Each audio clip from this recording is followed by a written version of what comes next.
Broadcasting live. It's America's longest running talk show on computers. It's Computer America, bringing you the biggest names in technology with guest interviews, new products, and your emails. Listen live at computeramerica.com on any device around the world. Email the show at live@computeramerica.com or find us on social media. Be sure to check out our website for contests, giveaways, show notes, live video stream, podcasts, and more. You're listening to Computer America.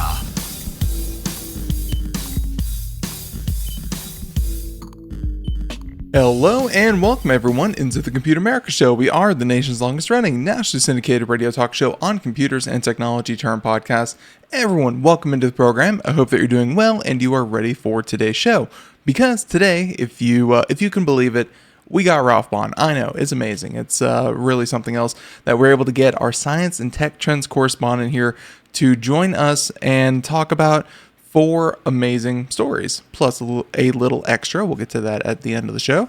But ladies and gentlemen, check out computeramerica.com. That's where you'll find everything, including show notes, super important, as well as past shows and really everything that you need to know. And even at the top, we have a section for Ralph Bond where you can find a whole list of things that are dedicated to Ralph. There you go. So but in the show notes, you're going to find links, you're going to find pictures, and of course, you can always watch the video portion. We highly encourage that. But if you're just listening, we appreciate you. Thank you for tuning in, and let's go ahead and get started. So as I said before, Ralph Bond, longtime contributor, and of course, he has become our science and tech trends correspondent. Really looking forward to today. And Ralph, welcome back onto the program. How you been? I'm doing great, and it's great to be back. And for people who are first-time viewers or listeners, let me set the stage real quick. What Ben and I do each Friday is highlight 4 articles that show us key trends and developments in a whole range of things: artificial intelligence, robotics, medical technology, sustainable energy technology, transportation advances, agricultural technology, construction technology, space research, physics, you name it, all across the board. But here's the thing, especially this week, crazy news week, most important of all, we're going to give you an oasis of positive news thanks to the world of science and technology.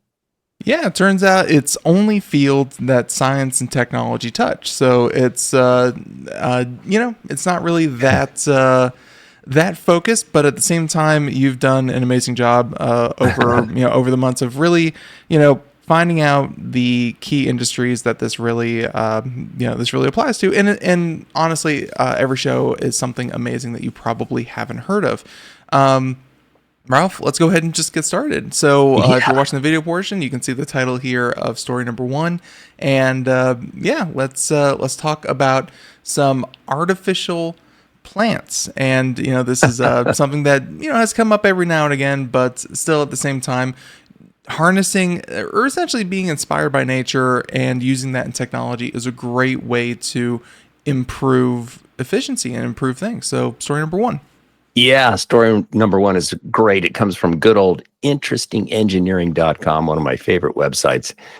And the headline was absolutely intriguing and irresistible. Headline: solar-powered artificial plant purifies radioactive soil by 95% in 20 days. And the subhead is, this technology is highly effective, drastically speeding up a process that would typically take months, and I would add perhaps years. Unbelievable. In the show notes, folks, at computeramerica.com, as Ben mentioned, we have a link to the article. We have other supplementary or augmented links as well, often involving the research papers and so on. So please come out and check that out if you're interested in this story. But let's get into this. Oh, and a little reminder, it's not in the show notes, but just remember the bit about Chernobyl, the terrible nuclear plant disaster that happened in Ukraine, what was it, 1986. And that accident released 400 times more radiation than the Hiroshima bomb, contaminating large parts of Ukraine, Belarus, and Russia. And so this technology will help this kind of situation for a cleanup, but there still is radioactivity in the soil around that plant, even as we speak today, which is kind of horrifying when you think about it. and I just showed on the video portion, like I was just Googling that in the background, can you dig in Chernobyl still? And no, there, of course, the whole war happened in 2022 and they were kind of digging trenches. And yeah, they were digging trenches in places where it was still radioactive. And there was, concern about, kind of the fallout from that.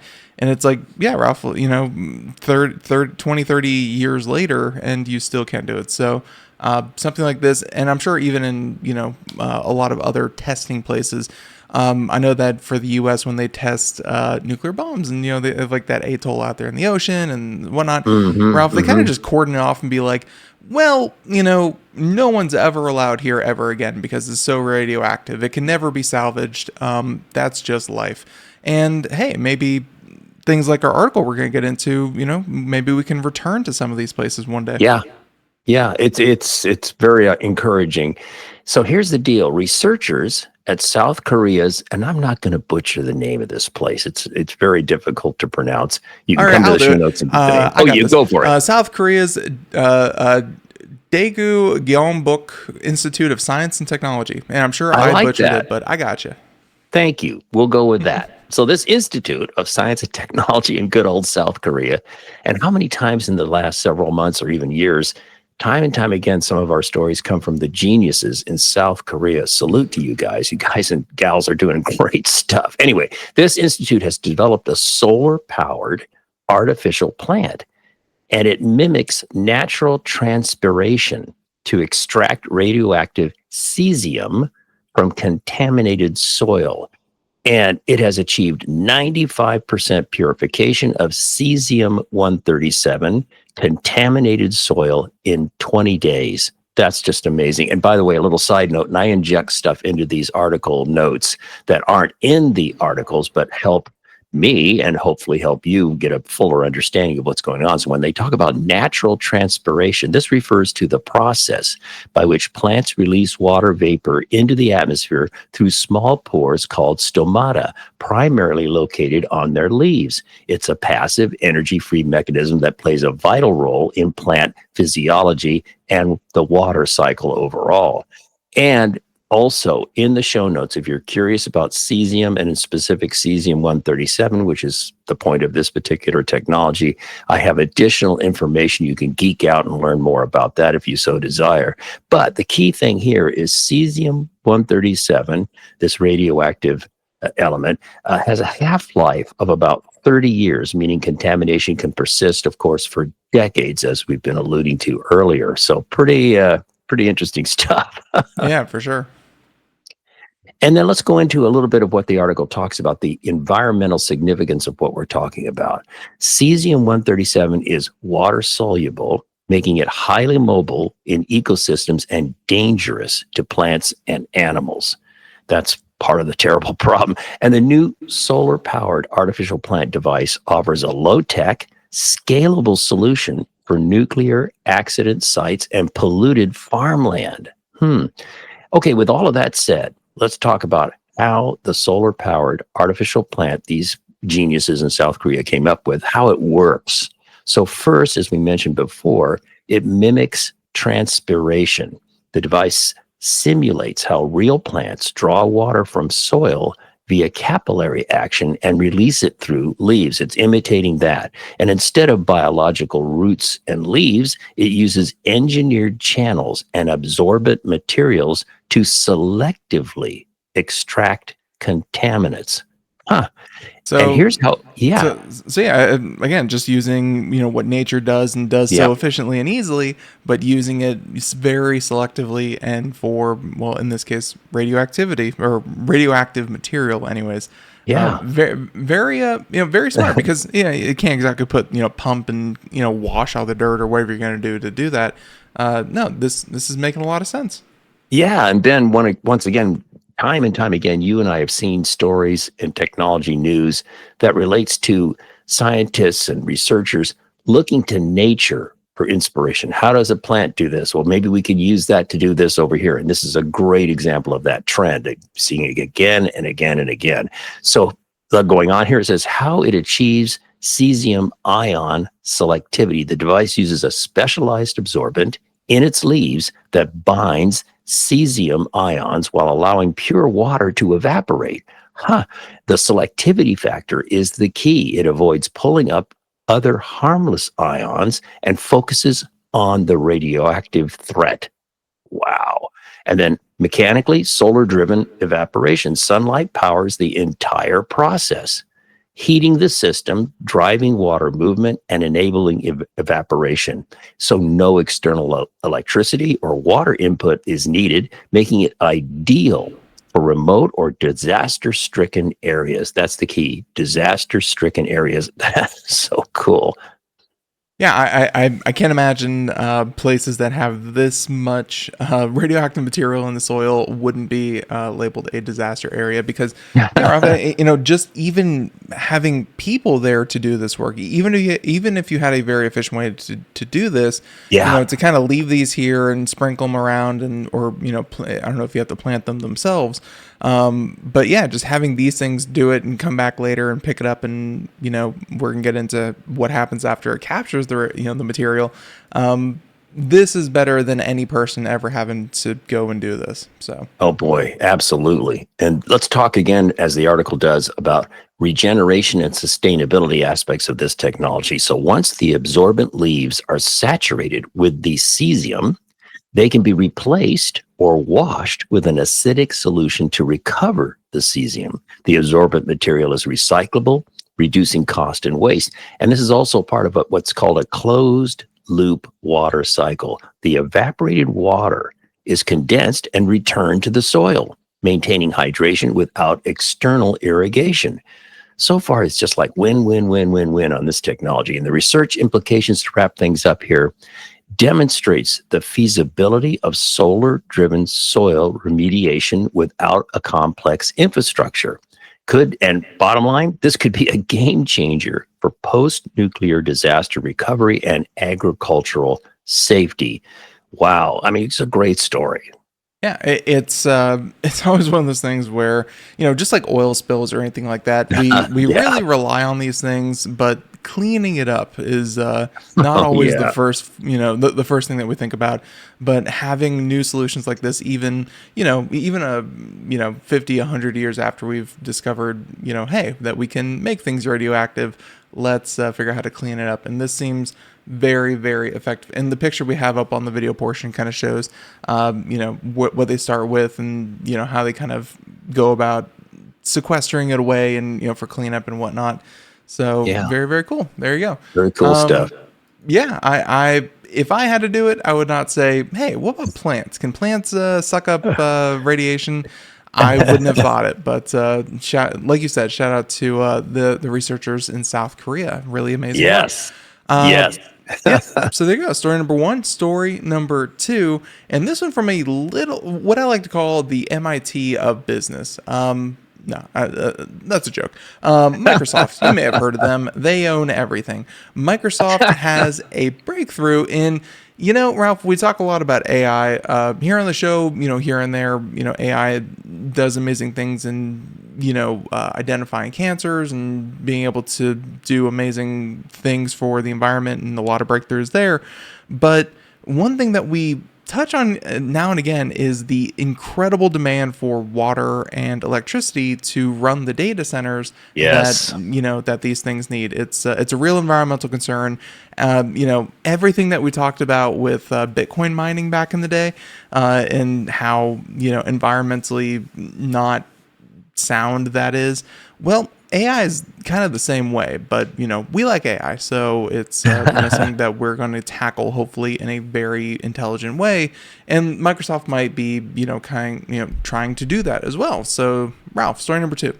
Yeah, story number 2 is interesting on many levels. To your point, you were just setting the stage, and this story comes from Engadget.com, and the headline is Microsoft claims a breakthrough in AI chip cooling.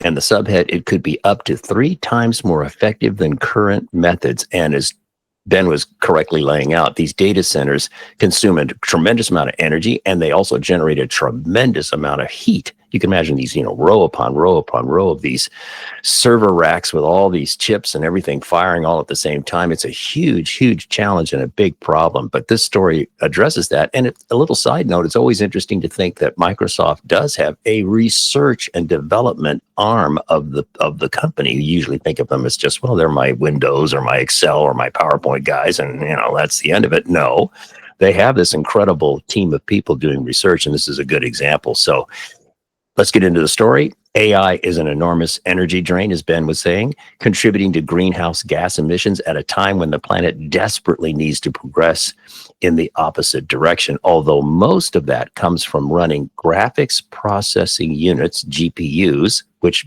their architecture happened to be conducive to large language model processing and artificial intelligence. That's why GPUs are kind of the big deal. That's why NVIDIA is so valuable. Mm-hmm. So a lot of the effort here is cooling these GPUs. So it's worth noting that when a company of Microsoft's stature, the article says, claims to have achieved a breakthrough chip in cooling. So this is something that is really a great possible help, not the only part of the solution, but part of the solution. So right. Microsoft's news. Oh, I'm sorry, I just want to jump in there. And to that last sentence, it's worth noting when a company of Microsoft stature, I guess what they're saying there is, we have a lot of different research teams in the universities and smaller startup companies that are promising to, bring a new solution. And you need those to bring new ideas to the table. But I guess what they're saying is when a company as large and, as directly involved as Microsoft claims something like this, then you kind of sit up and take a little bit more notice because they're the ones that need to affect the change because they're the ones that are, kind of implementing the problem in the first place. So yes, exactly. So I thought that was a good thing the author of the article brought up. And then going on here, Microsoft's new system is based on microfluidics, a method long pursued but hard to implement. We've talked about that before. We talked about data centers that have technology that kind of allow the data centers to sweat, to evaporate heat, right? We've talked about that before. This is kind of in that category of microfluids. The company, Microsoft, claims its approach could lead to 3 times better cooling than all current methods out there. Wow.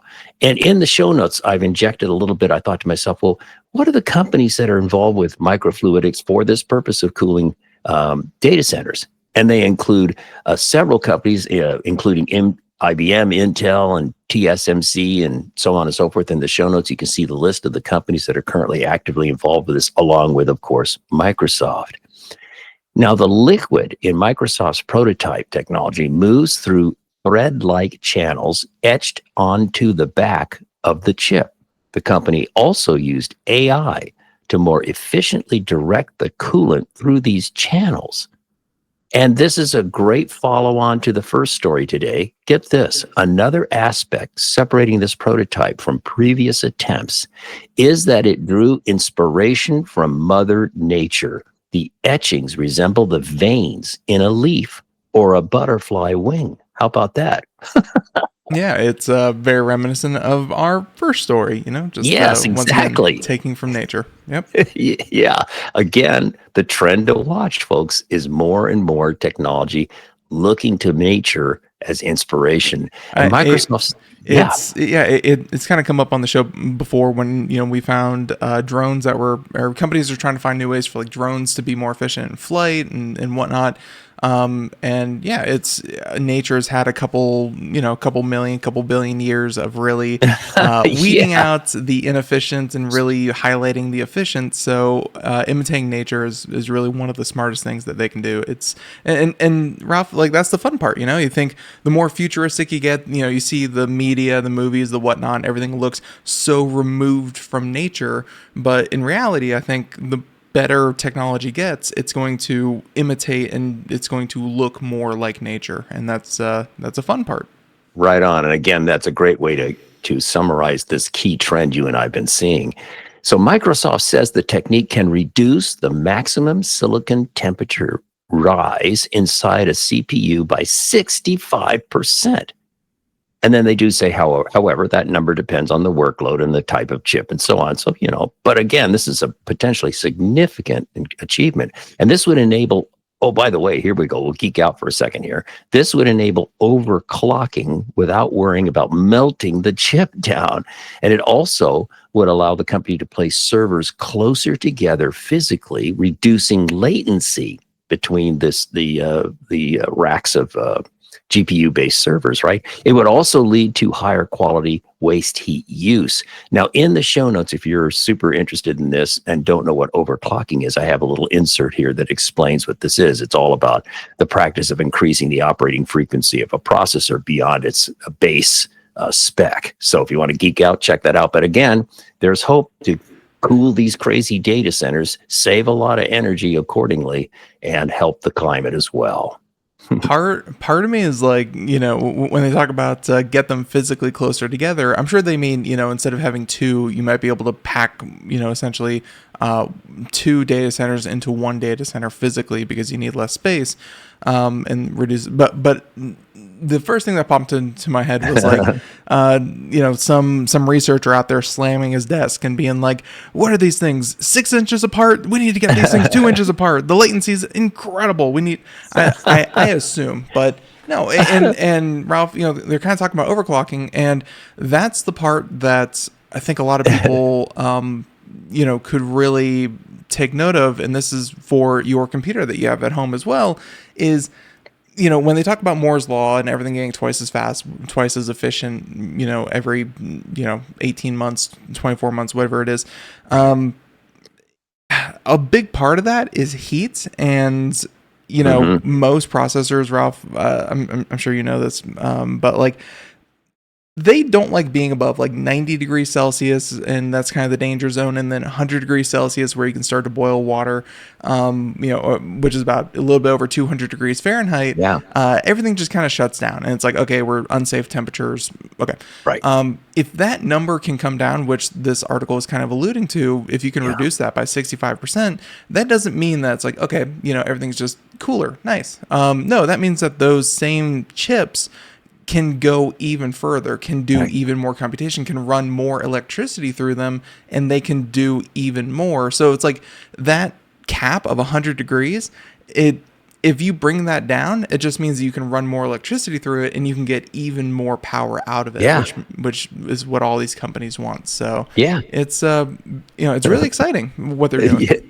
It is. It really is. So there you go. Microfluidics. And the pictures are really cool looking. Isn't that cool? Yeah. Like if I had to have stained glass in my house, like, don't get me wrong, all the biblical scenes are cool, but like this looks like some of the best stained glass you've ever seen. It's very, very cool. That is very interesting. Yeah. Yep. So again, pictures in the show notes, pictures in the articles, links over at computeramerica.com. So story number 2, story number 3. Let's go ahead and jump on down and let's talk about, batteries. And, lithium-ion, this may be a question you could be asking yourself, is like, why don't we have better batteries? I've been hearing this for as long as I've been doing Computer America. Where's the battery breakthrough? Why don't we have better batteries? Batteries only last 24 hours. They only last 36 hours. Where are the better batteries?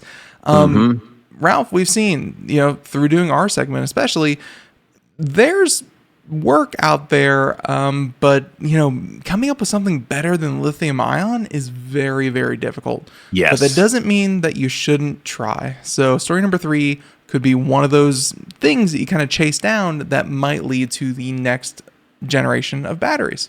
Yep, absolutely. And to pick up on your theme about looking for alternatives to lithium, sodium batteries technology research is just going crazy, and so that may be a candidate as well. And in a way, this sort of thematically fits to story 1 and story 2 in terms of nature, because the headline here from TechXplore, this is an article from TechXplore, it was posted on MSN, headline: battery made from natural materials could replace conventional lithium-ion batteries. And I want to stress right up front, this is very, very early twinkle in the eye research. Although the very first sentence, I cheated. I skipped ahead and read the very first sentence. Immediately makes you think of The Matrix, where they're using humans as batteries in The Matrix. But yes. Let's assume we don't go there. Yes, so what Ben's referring to is a great line in the article at the beginning is, what if the next battery you buy was made from the same kinds of ingredients found in your body?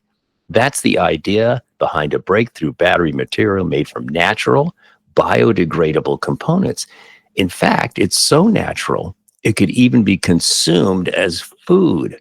What? That's crazy. It is crazy. So a team of researchers at Texas A&M University has developed a biodegradable battery using natural polymers. The new material is made from two key ingredients found in nature: riboflavin, also known as good old B2, and glutamic, I hope I'm saying that right, acid. That's glutamic acid, an amino acid that helps build proteins in your body. And what makes this material special is its redox, REDOX dash active. It's redox active. And I went, what? Which means it can gain and lose electrons. Oh, okay.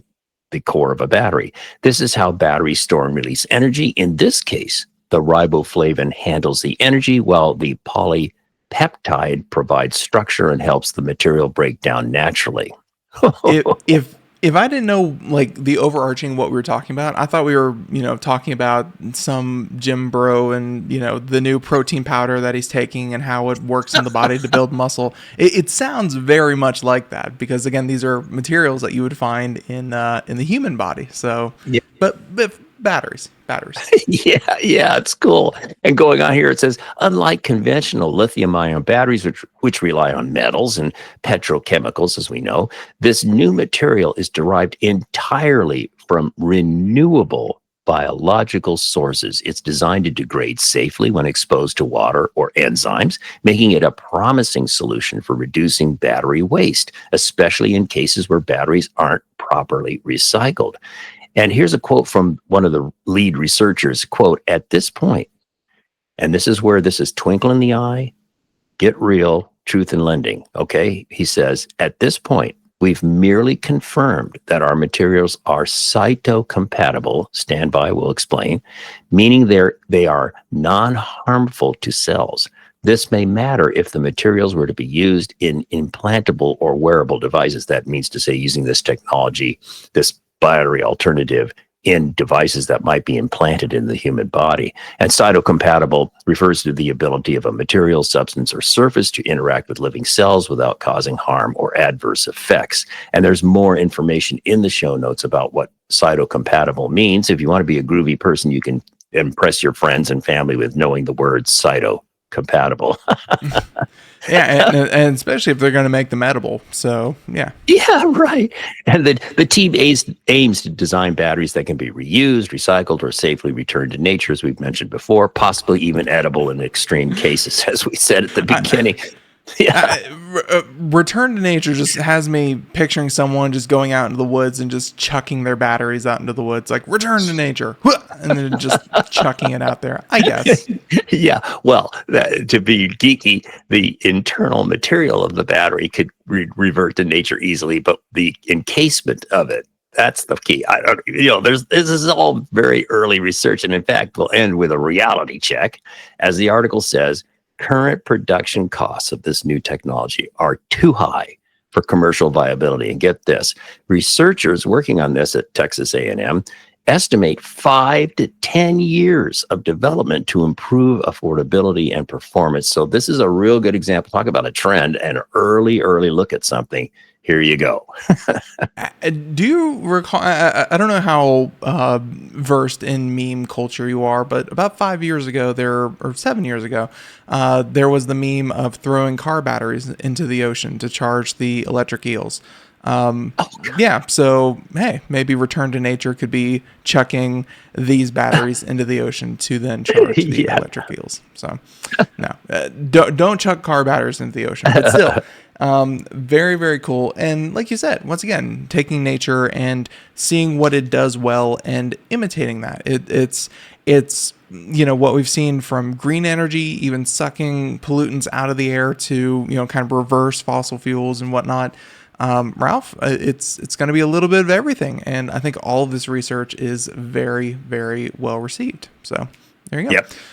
Story number 3, story number 4. If you're following along in the show notes, which are posted by the time that you hear this, story number 4. Hey, FAU. I attended there and I got horrible grades there. So, yeah, I would say my alma mater, but, I don't think they let me step back in the door. But FAU, that's also where Craig got his degree from as well. Right. Cool. Yeah. He had to learn how to, do Fortran and Cobalt, way back in the 80s. Yeah. Right. Yes. But yeah, Craig got his science degree. Anyways, FAU, always love to see them in the news. Let's see what the nice researchers over at Florida Atlantic University are doing. Yes, exactly. So this comes from their website, Florida Atlantic University's web post. The headline is, excuse me, AI spine. Oh, by the way, I should stop for a second. What Ben and I usually do, the last story is usually something involving medical technology, and this fits that model perfectly. So the headline here is AI spine model developed by Florida Atlantic University and Baptist Health could transform back pain treatment. Really cool. And we have a link to the research paper and a link to the article on their website and so on in the show notes, and some great, great images in the show notes. Check it out. Please come out and look at that. So, of course, let's set the stage. Nearly 3 in 10 adults in the United States have experienced lower back pain in any 3-month period, making it the most common musculoskeletal pain. I think we can all relate to that. Lord, I've had some episodes with lower back pain that were just debilitating, and I'm sure you can relate to that too, Ben. Researchers and clinicians are increasingly turning to lumbar spine modeling, which bridges engineering and medicine, creating a virtual patient-specific model of the lower back. So we're talking about simulating nature again, in the sense of simulating the mechanics of the way our back works. This technology simulates how the spine moves, where mechanical stress builds up, and what might be causing pain or dysfunction. Wow.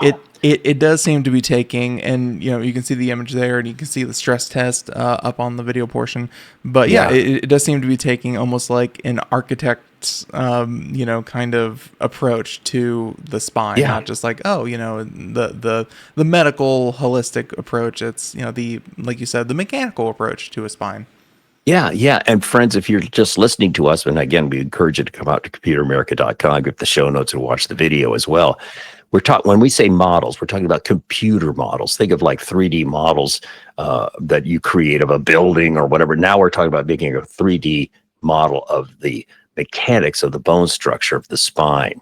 So these detailed models are used to plan surgeries, evaluate spinal implants, and develop personalized treatment strategies tailored to each patient's anatomy. So stop for a second here. There's been this lumbar or spinal modeling going on for quite some time. That's not the point here. What we're going to talk about is a new innovation building on that technology. And to set the stage for that, the article says, despite its promise, current lumbar spine modeling is slow, manual, and demands specialized expertise, limiting scalability and personalization. Bottom line, this hinders clinical application and results in inconsistent outcomes. That's been the case with established technology. Now, drum roll, here comes the news. Researchers from the College of Engineering and Computer Science at Florida Atlantic University and the Marcus Neuroscience Institute at Boca Raton Regional Hospital, which is part of Baptist Health, these researchers have reached a major milestone in lumbar spine modeling by, no surprise, integrating artificial intelligence with biomechanics to transform, spine diagnostics and personalized treatment planning. Oh, wow. Yeah, and yeah, right there in the picture, Ralph. If you just inject AI directly into someone's spine, it's going to really jokes aside, they're obviously using something that AI is very good at, which is taking a lot of data and then spitting out something very personalized. And that's it's just another example of AI, really getting into a lot of fields that you wouldn't think. As fun as the random pictures that you generate are, and as fun as the random Sora videos that I'm sure everyone's been seeing tons of, for the past week or so. It's AI really does have, and Ralph, like, I think I read an article like just yesterday, someone was warning that AI was hitting kind of .com bubble territory in nature. And, you can talk about the economics of it, whatever. But in terms of like actual real world application, back in the .com bubble, you had people being like, cabinets.com is going to make me a millionaire. But, that was like a name. But AI, we've seen time and time again, actually does stuff. And that's the part that has so many, technology, scientific community, so many people in the technology and scientific community excited, is that it's actually useful and it's cool. And this is a great example of that. It is a great example. And to also kind of editorialize for a moment, what you and I've seen this trend when it comes to artificial intelligence and its use in medical technology or research and so forth, a key trend to keep watching, and you and I have seen this over and over again, personalized solutions, taking a patient's stem cells. I remember a story some time back where they took stem cells and were able to grow teeth that are your teeth for teeth replacement. It's personalized technology. This fits this very well. And to go on with the story, the key here is this team, they're the first to create a fully automated finite element analysis pipeline, that's very geeky, specifically for lumbar spine modeling. Wow. And this breakthrough involves integrating deep learning tools like NNUNet, that's lowercase n, uppercase U, uppercase N, lowercase e, and t. Folks, I have no idea if you're supposed to pronounce this or just lay it out as an acronym or what. And another one, MONAI, MONAI, all caps, with biomechanical simulators such as Gibbon, GIBBON, and FEBIO, FEBIO, I think. Now, time out. This is incredibly interesting, but very, very geeky. If you want to know what these deep learning tools like NNUNet and MONAI and the biomechanical simulators such as Gibbon and FEBIO. If you want to know what this stuff is, I injected into the show notes some tutorials I got from Copilot Research, and you can geek out to your heart's content on that if you so desire. So, but did want to mention the technology. These articles, a lot of these articles are meant for highly technical audiences that understand, oh yeah, of course I know what that is.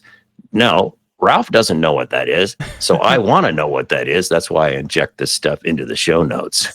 Right. A lot of that was very specialized software that, unless you're in the medical community, you're not going to see ads being like, do you need to model your CT scan images? Well, we got the solution. Like, they're not going to advertise on the news, but very specialized. So. Yes, very specialized stuff. So come to the show notes. You can geek out to your heart's content and learn all about that good stuff. But here we go. The results of the study from this team, published in the journal World Neurosurgery, show that this new approach reduced lumbar spine modeling preparation time by 97.9%. From more than 24 hours for today's technology to just 30 minutes and 49 seconds with this new technology without compromising biomechanical accuracy. Ben, that's just such an encouraging breakthrough. That's like 20 times faster. So instead of a facility that can only, process, let's say on a good year with 365, let's say 366 days in a year, you can turn that number into, 6,000 or something like that in the same facility. And that's just a better utilization of resources. And hey, that's going to help a lot of people. Exactly. And again, the article stresses once more why you should care. The fully automated pipeline enables rapid, patient-specific simulations that support preoperative planning, spinal implant optimization, and early detection of degenerative spine conditions. And the test showed that the virtual spine reacted just like the real one, with realistic disc movement, ligament tension and pressure in the back of the spine during bending and stretching. And because the system runs with very little manual work, it's much faster and more consistent than traditional existing methods, making it a valuable tool for doctors and researchers alike. Bravo. I love it. I love it. And again, shout out to FAU for, for doing this work. And of course, the hospital organization that they work with. But I do want to say that, here at the end where, they're talking about, the reduced time. I don't know much about spinal injury treatment. I know about hurting my back, but I don't know much about the treatment of it. Ralph, I could imagine that if you could take out 24 hours, let's say someone has a very acute spinal injury, something that just happens. Maybe this could even reduce treatment time and implants and time that they actually start to get the surgery and reduce the amount of damage that, is kind of happening in there. They're of course talking about, more chronic conditions, but hey, maybe in the future, this speeding up of medicine will help people in a lot of different cases. So you'll love to see it. Yeah. Very, very cool story number 4. And hey, like you said, medical news, always a great way to kind of wrap up and leave us feeling good on a high note. But you may notice there's more. And these are also good. These will also leave you on a high note, but these are honorable mentions. So we're going to talk about these real quick. And these are stories that we tried to keep the show a little bit more condensed. I talked a lot this episode. I apologize, everyone. So this one ran a little bit longer, a couple minutes longer than usual. But for time's sake, we try to keep the stories, to about 4 stories. And well, Ralph, yeah, there's still so many more stories that you find that you are able to pick up on that do matter, and that the researchers working on them are putting in amazing work. And we want to, at least highlight and tell people that there's more good stuff out there. And you can come out to computeramerica.com, go to the bottom to the honorable mention sections, and you can see the links, you can see the articles, and hey, find out a little bit more about the amazing work that is going on out there. So let's go ahead and jump into honorable mentions. Just give them the headlines, then come out to the site and find out more. So, Ralph. Yeah, here we go. We've got 4 honorable mentions. As Ben likes to say, they're honorable mentions not because they're as good as the other stories we did, but we just don't have time. So let's go real quick through this. This first one comes from livescience.com. Hands down the geekiest headline I've come across in a long time. Scientific breakthrough leads to fluorescent biological qubit. If you're familiar with quantum computing, subhead, it could mean turning your cells into quantum sensors. Okay, this will melt your brain, but it's very, very interesting stuff, but also difficult to wrap your arms around. It just follows all rules of technology, which is if you want the technology to be cooler, Ralph, you add lights to it. LEDs, whatever it may be, fluorescent in this case, add lights to it and it makes the technology cooler. That's just the rule. Yeah. And the next one of the 4 honorable mentions really relates to the last story for our medical news. This comes from medicalexpress.com. Headline, improving prediction of worsening knee osteoarthritis with an AI-assisted model. So it's another example of modeling to help predict a body function issue. So check that one out. That's good. Our next one comes from livescience.com. Headline, laser blasted black metal could make solar technology 15 times more efficient. Okay, that's really an interesting one. And then our last one for this week comes from Inside EVs, electrical vehicles, insideevs.com. Headline, this new solid state EV battery charges quicker than getting gas. And that's a lot of the research that's going on in fast charging EV batteries, so that you overcome the objection of someone saying, well, gosh, if I have to pull in and wait 5 hours or 2 hours or whatever to charge my battery, it's not practical. This is a technology that's looking at that issue. So good stuff. Absolutely. All these different technologies. And Ralph, really, you highlight so well that, and by the way, the music means that we're, going to wrap this up here. But what you're really showing is that, there's so many areas that need work, need research, and, that you cover with your science and technology trends, but, they're making progress in every one of them. There's no standing still. And every week you come on every Friday and really highlight that, hey, there's really amazing work out there to take notice of. Other headlines aside, not that you shouldn't pay attention to the news, but hey, there's other cool, good news out there that you probably haven't heard. And of course, you'll hear it here on Computer America. So, Ralph, we appreciate you for putting this all together. Everyone out there, we appreciate you for listening. And if you want to come out to Computer America, find the show notes and you can see all of it right there as well. So, until next time, thank you so much for joining us. Thank you for everything. We'll catch you next time. Do something fun. Have a good one. Bye, everyone.